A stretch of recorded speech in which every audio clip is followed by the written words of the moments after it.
ಎಲ್ರಿಗೂ ನಮಸ್ಕಾರ. ನೀವು ನೋಡ್ತಾ ಇದ್ದೀರಾ ಟಿವಿ ವಿಕ್ರಮ. ನಾನು ಮುಮ್ತಾಜ್ ಅಬ್ದುಲ್ ನೆಲ್ಲಡ್ಕ. ನೀನೇ ಸಾಕಿದ ಗಿಣಿ, ನಿನ್ನ ಮುದ್ದಿನ ಗಿಣಿ, ಹದ್ದಾಗಿ ಕುಕ್ಕಿತಲ್ಲೋ, ನಿನ್ನ ಹದ್ದಾಗಿ ಕುಕ್ಕಿತಲ್ಲೋ.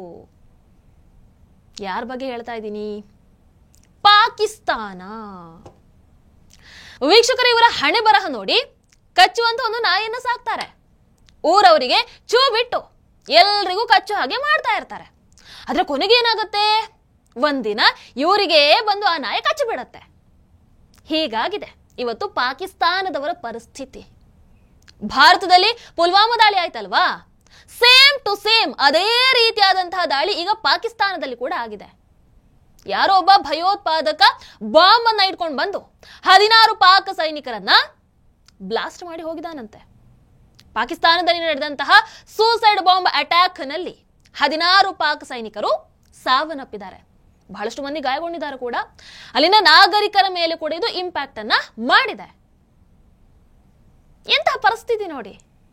ಇವರೇ ಹುಟ್ಟಿಸಿದಂತಹ ನಾಯಿಗಳು, ಆತಂಕವಾದಿಗಳನ್ನ ಕಂಟ್ರೋಲ್ ನಲ್ಲಿ ಇಟ್ಕೊಳ್ಳೋದು ಬಿಟ್ಟು ಅವುಗಳಿಂದಲೇ ಕಚ್ಚಿಸ್ಕೊಂಡಿದ್ಯಲ್ಲ, ಏನ್ ಹೇಳೋಣ ಇದಕ್ಕೆ? ಈಗ ನೋಡಿದ್ರೆ ಅವರು ಮಾಡಿರುವಂತಹ ತಪ್ಪಿಗೆ ಭಾರತ ಕಾರಣ ಅಂತ ಆರೋಪ ಬೇರೆ ಮಾಡ್ತಾ ಇದೆ. ಅಂದ್ರೆ ಭಾರತ ಈ ದಾಳಿಯನ್ನು ಮಾಡಿಸಿದ್ಯಂತೆ.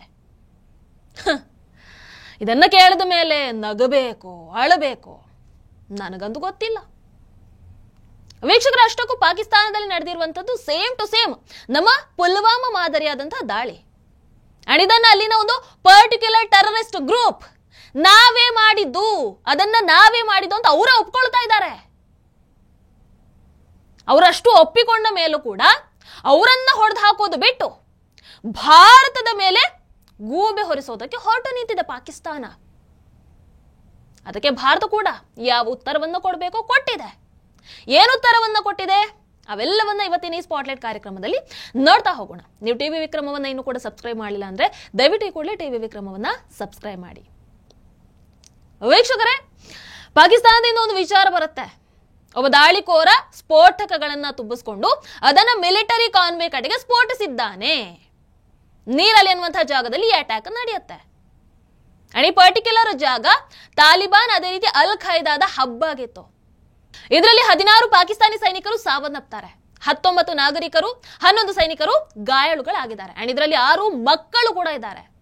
ಇಲ್ಲಿ ನಾವು ಗಮನಿಸಬೇಕಾಗಿರುವಂತಹ ವಿಚಾರ ಏನು ಅಂತ ಹೇಳಿದ್ರೆ, ಈ ಮಿಲಿಟರಿ ಕಾನ್ವೆ ಅನ್ನುವಂಥದ್ದು ಖಾಲಿ ರಸ್ತೆ ಅಲ್ಲ, ಇದು ಸಿವಿಲಿಯನ್ ರಸ್ತೆ ಆಗಿತ್ತು.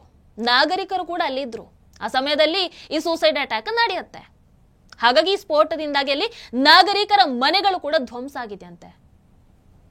ಹಾಗಾದ್ರೆ ಇದರ ಹಿಂದೆ ಇರುವಂತದ್ದು ಯಾರು? ಹೇಳಿದಾರಲ್ಲ, ಬೇರೆ ಯಾರು ಅಲ್ಲ, ಇದೇ ಪಾಕಿಸ್ತಾನ ಹುಟ್ಟಿಸಿದಂತಹ ಪಾಕಿಸ್ತಾನಿ ತಾಲಿಬಾನಿಗಳು. ನೀವು ಕೇಳಿರಬಹುದು TTP, ಅದರ ಒಂದು ಸ್ಪ್ಲಿಂಟರ್ ಫ್ರಾಕ್ಷನ್ ಇದೆ. ಅದರ ಹೆಸರು ಆಫೇಜ್ ಗುಲ್ ಬಹದ್ದೂರ್ ಗ್ರೂಪ್ ಅಂತ. ಸೊ ಈ ಗ್ರೂಪ್ ಈಗ ನಾವೇ ಅಟ್ಯಾಕ್ ಅನ್ನ ಮಾಡಿಸಿದ್ದು ಅಂತ ಒಪ್ಕೊಳ್ತಾ ಇದೆ. ಇಂತಹ ಅಟ್ಯಾಕ್ ಯಾವಾಗಲೇ ಆದ್ರೂ ಕೂಡ ಈ ಗ್ರೂಪ್ ತಕ್ಷಣ ಬಾರ್ಡರ್ ಕ್ರಾಸ್ ಮಾಡಿ ಅಫ್ಘಾನಿಸ್ತಾನಕ್ಕೆ ಹೋಗಬಿಡತ್ತೆ. ಯಾಕಂದ್ರೆ ಪಾಕಿಸ್ತಾನದ ಆರ್ಮಿಗೆ ಅಲ್ಲಿ ಏನು ಮಾಡಿಕೊಳ್ಳೋದಕ್ಕೆ ಆಗಲ್ಲ ಅನ್ನುವಂಥದ್ದು ಅವ್ರಿಗೆ ಗೊತ್ತು. ಹಾಗಾಗಿ ಅವರು ಪಾಕಿಸ್ತಾನ ಪದೇ ಪದೇ ಅಫ್ಘಾನಿಸ್ತಾನವನ್ನ ಬ್ಲೇಮ್ ಮಾಡ್ತಾ ಇರತ್ತೆ. ನೀವು ಟೆರರಿಸ್ಟ್ಗಳಿಗೆ ಸಹಾಯವನ್ನ ಮಾಡ್ತಾ ಇದ್ದೀರಾ ಅಂತ. ನೋಡಿ, ಅದರಲ್ಲೂ ಒಂದು ಜೋಕು. ನೀವು ಟೆರರಿಸ್ಟ್ಗಳಿಗೆ ಸಹಾಯವನ್ನ ಮಾಡ್ತೀರಾ ಅಂತ ಅಫ್ಘಾನಿಸ್ತಾನಕ್ಕೆ ಹೇಳೋದು ಯಾರು? ಪಾಕಿಸ್ತಾನ. ಇದು ಒಳ್ಳೆ ನರಿ ಬಂದು ನ್ಯಾಯ ಹೇಳಿದ ಹಾಗಿದೆ, ಹೌದಲ್ವೋ? ಸ್ವತಃ ಪಾಕಿಸ್ತಾನವೇ ಭಯೋತ್ಪಾದನೆಯನ್ನ ಬೆಳೆಸ್ತಾ ಇರುವಂತಹ ದೇಶ. ಇದು ಅಫ್ಘಾನಿಸ್ತಾನದ ಮೇಲೆ ಆರೋಪವನ್ನ ಮಾಡತ್ತೆ. ಎಂತಹ ಮರ್ಯಾದೆ ಬಿಟ್ಟಂತಹ ದೇಶ. ವೀಕ್ಷಕರು, 2021ರಲ್ಲಿ ನಿಮಗೆ ಗೊತ್ತಿರುತ್ತೆ, ಅಫ್ಘಾನಿಸ್ತಾನ ಕೊಲ್ಯಾಪ್ಸ್ ಆಗತ್ತೆ, ತಾಲಿಬಾನ್ನ ವಶಕ್ಕೆ ಹೋಗುತ್ತೆ. ಆ ಸಮಯದಲ್ಲಿ ಇದೇ ಪಾಕಿಸ್ತಾನ ಬಹಳ ಖುಷಿ ಪಡುತ್ತೆ. ಆದ್ರೆ ಇದಾದ ಮೇಲೆ ಪಾಕಿಸ್ತಾನ ಅದೇ ರೀತಿ ತಾಲಿಬಾನ್ ಒಬ್ಬರಿಗೊಬ್ಬರು ಶತ್ರುಗಳಾಗಿ ಬಿಡ್ತಾರೆ. ಪಾಕಿಸ್ತಾನದ ಆರೋಪ ಏನು ಅಂತ ಹೇಳಿದ್ರೆ, ತಾಲಿಬಾನ್ ಬಂದ ಮೇಲೆ ಪಾಕಿಸ್ತಾನಿ ತಾಲಿಬಾನಿ ಏನಿದೆ ಅದು ಪಾಕಿಸ್ತಾನದ ಒಳಗೆ ಸಾಕಷ್ಟು ದಾಳಿಗಳನ್ನ ಮಾಡ್ತಾ ಇದೆ ಅಂತ.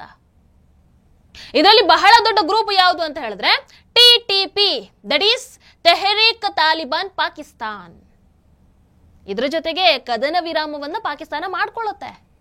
ಆದ್ರೆ 2022ರಲ್ಲಿ ಅದನ್ನ ಬ್ರೇಕ್ ಮಾಡ್ಕೊಳ್ತಾರೆ. ಹಾಗಾಗಿ ಇದೇ ಕಾರಣಕ್ಕೆ 2022ರಿಂದ ಬಹಳಷ್ಟು ದಾಳಿಗಳು ನಿರಂತರವಾಗಿ ನಡೀತಾ ಇದೆ. ಹಾಗೆ ನೋಡಿದ್ರೆ ಈ ವರ್ಷಾನೇ 280ಕ್ಕೂ ಹೆಚ್ಚು ಸೆಕ್ಯೂರಿಟಿ ಪರ್ಸನಲ್ ಮಿಲಿಟರಿ ಫೋರ್ಸ್ ಗಳನ್ನ ಪಾಕಿಸ್ತಾನದಲ್ಲೇ ಅವರು ಹೊಡೆದು ಹಾಕಿದ್ದಾರೆ. ಇವರ ಸಾವು ಹೇಗಾಗುತ್ತೆ ಅಂತ ಹೇಳಿದ್ರೆ ಒಂದು ಸೂಸೈಡ್ ಬಾಂಬಿಂಗ್ಸ್ ನಿಂದ ಆಗಿರಬಹುದು ಅಥವಾ ಐಡಿ ಆಂಬಿಷನ್ಸ್ ನಿಂದ ಟಾರ್ಗೆಟೆಡ್ ಕಿಲ್ಲಿಂಗ್ಸ್ ಗಳ ಮೂಲಕ ಆಗಿರಬಹುದು. ನಾಗರಿಕರು ಕೂಡ ಬಹಳಷ್ಟು ಮಂದಿ ಸಾವನ್ನಪ್ಪಿದ್ದಾರೆ. ಇದರಲ್ಲಿ 2023ರಲ್ಲಿ 283 ಸೈನಿಕರು ಸತ್ತಿದ್ದಾರೆ. 2024ರಲ್ಲಿ 340 ಸೈನಿಕರು ಸಾವನ್ನಪ್ತಾರೆ. 2025 ಇನ್ನು 6 ತಿಂಗಳಾಗಿರುವಂತದಷ್ಟೇ, ಅರ್ಧ ವರ್ಷ ಮುಗ್ದಿರೋದಷ್ಟೇ. ಆಲ್ರೆಡಿ 250 ಮಂದಿಗೂ ಹೆಚ್ಚು ಮಂದಿ ಸತ್ತಿದ್ದಾರೆ. ಅಂದ್ರೆ ನಿರಂತರವಾಗಿ ಅಲ್ಲಿ ದಾಳಿಗಳು ನಡೀತಾನೆ ಇದೆ, ಅದು ಜಾಸ್ತಿ ಆಗ್ತಾನೆ ಇದೆ. ಇದರ ಹಿಂದೆ TTP ಕೈವಾಡ ಬಹಳಷ್ಟು ಇದೆ. ಪಾಕಿಸ್ತಾನ ಒಂಥರ ಹೇಗಾಗಿದೆ ಅಂತ ಹೇಳಿದ್ರೆ, ಒಂದು ಕಡೆ ಬಲೂಚ್ ಲಿಬರೇಷನ್ ಆರ್ಮಿಯನ್ನ ನೋಡ್ಕೊಳ್ಳೋದಾ ಅಥವಾ ಇನ್ನೊಂದು ಕಡೆ ತಾನೇ ಹುಟ್ಟಾಕಿರುವಂತ ಈ TTPಯ ಅಟ್ಯಾಕ್ ಗಳನ್ನು ಸಹಿಸಿಕೊಳ್ಳೋದಾ ಅಂತ. ವೀಕ್ಷಕರು, ಇದರ ನಂತರ ಪಾಕಿಸ್ತಾನದಿಂದ ಏನೆಲ್ಲ ಪ್ರತಿಕ್ರಿಯೆ ಬಂದಿದೆ ಅನ್ನುವಂಥದ್ದನ್ನ ನೋಡ್ತಾ ಹೋಗೋಣ. ಅವರು ನಾರ್ತ್ ವೆಜುರಿಸ್ತಾನದಲ್ಲಿ ಟಾರ್ಗೆಟೆಡ್ ಆಪರೇಷನ್ ಕೂಂಬಿಂಗ್ ಅನ್ನು ಶುರು ಮಾಡ್ತಾರೆ. ಅಫ್ಘಾನಿಸ್ತಾನ್ ಬಾರ್ಡರ್ ಹತ್ರ ಏರ್ ಸ್ಟ್ರೈಕ್ ಅನ್ನು ಕೂಡ ಮಾಡ್ತಾರೆ.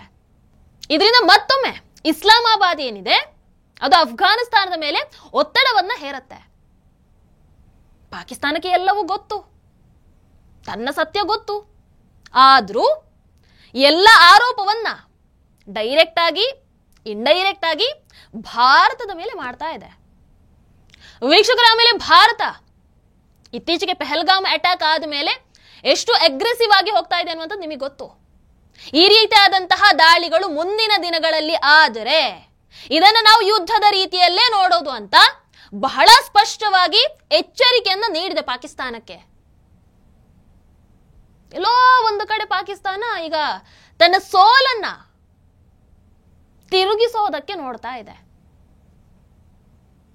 ಈ ಒಂದು ದಾಳಿಯ ಹಿಂದೆ ಭಾರತದ ಕೈವಾಡ ಇದೆ ಅಂತ ಆರೋಪವನ್ನ ಹೊರಿಸೋದಕ್ಕೆ ನೋಡ್ತಾ ಇದೆ. ಅಲ್ಲಿನ ಟೆರರಿಸ್ಟ್ ಗ್ರೂಪ್ಗಳು ನಾವೇ ಮಾಡಿದ್ವು ಅಂತ ಒಪ್ಕೊಳ್ತಾ ಇದ್ದಾರೆ. ಆದ್ರೂ ಕೂಡ ಪಾಕಿಸ್ತಾನ ಯಾಕೆ ಭಾರತದ ಮೇಲೆ ಆರೋಪವನ್ನು ಹೊರಿಸ್ತಾ ಇರುವಂತದ್ದು? ಅದಕ್ಕೆ ನಮ್ಮ ಭಾರತದ ಮಿನಿಸ್ಟ್ರಿ ಆಫ್ ಅಫೇರ್ಸ್ ಏನಿದೆ, ಪಾಕಿಸ್ತಾನಕ್ಕೆ ಈಗ ಕಪಾಳ ಮೋಕ್ಷವನ್ನ ಮಾಡಿದ್ದಾರೆ. ಈ ರೀತಿಯಾದಂತಹ ಆರೋಪವನ್ನ ಮಾಡೋದರ ಬದಲು ನಿಮ್ಮ ಟೆರರಿಸಂ ಅನ್ನ ನೀವು ಮೊದಲು ಕಂಟ್ರೋಲ್ ಮಾಡ್ಕೊಳ್ಳೋದನ್ನ ಕಲಿತುಕೊಳ್ಳಿ ಅಂತ. ನೀವು ಯಾವ ಜೀವಿಗಳಿಗೆ ಜನ್ಮವನ್ನ ಕೊಟ್ಟಿದ್ದೀರೋ ಅವರೇ ನಿಮ್ಮನ್ನ ತಿಂತಾ ಇದ್ದಾರೆ ಅಂತ ಹೇಳ್ತಾರೆ. ಪಾಕಿಸ್ತಾನ ಒಂದು ಅರ್ಥ ಮಾಡ್ಕೊಳ್ಬೇಕು, ಈ ದಾಳಿ ಯಾಕೆ ಆಗಿದೆ ಅಂತ ಹೇಳಿದ್ರೆ ಜಿಹಾದಿಗಳ ನೆಟ್ವರ್ಕ್ ಪಾಕಿಸ್ತಾನದಲ್ಲಿ ಅಷ್ಟು ಜಾಸ್ತಿ ಆಗಿದೆ. ಅದಕ್ಕೆ ನೀವೇ ಅವರನ್ನ ಸಾಕಿ ಸಲಹಿರುವಂಥದ್ದು. ತಪ್ಪು ನಿಮ್ಮದು. ಭಾರತದ ಮೇಲೆ ಯಾಕೆ ಹೊರಿಸ್ತಾ ಇದ್ದೀರಾ? ಪಾಕಿಸ್ತಾನದ ಟ್ರೈಬಲ್ ಏರಿಯಾದಲ್ಲಿ ಪಾಕ್ ತನ್ನ ಆಕ್ಟಿವಿಟಿಯನ್ನು ಜಾಸ್ತಿ ಮಾಡುತ್ತೆ. ಇದರಿಂದ ಈಗ ಎಲ್ಲ ದಾಳಿಗಳು ನಡೀತಾ ಇರುವಂತದ್ದು. ಎಲ್ಲಿ ಹೋಗುತ್ತೆ ಮಾಡಿರುವಂತಹ ಪಾಪ? ಅನುಭವಿಸಿ, ಇನ್ನು ಅನುಭವಿಸಿ. ಟಿವಿ ವಿಕ್ರಮ, ದೇಶ ನಿಮ್ಮ ಕೈಯಲ್ಲಿ. ಈ ಕಾರ್ಯಕ್ರಮ ನಿಮಗೆ ಇಷ್ಟ ಆಗಿದ್ದಲ್ಲಿ ಲೈಕ್, ಶೇರ್ ಹಾಗೂ ಕಮೆಂಟ್ ಮಾಡಿ. ಟಿವಿ ವಿಕ್ರಮದ ಕಾರ್ಯಕ್ರಮಗಳನ್ನು ನಿರಂತರವಾಗಿ ವೀಕ್ಷಿಸಲು ಸಬ್ಸ್ಕ್ರೈಬ್ ಮಾಡಿ, ಬೆಲ್ ಐಕನ್ ಒತ್ತಿ.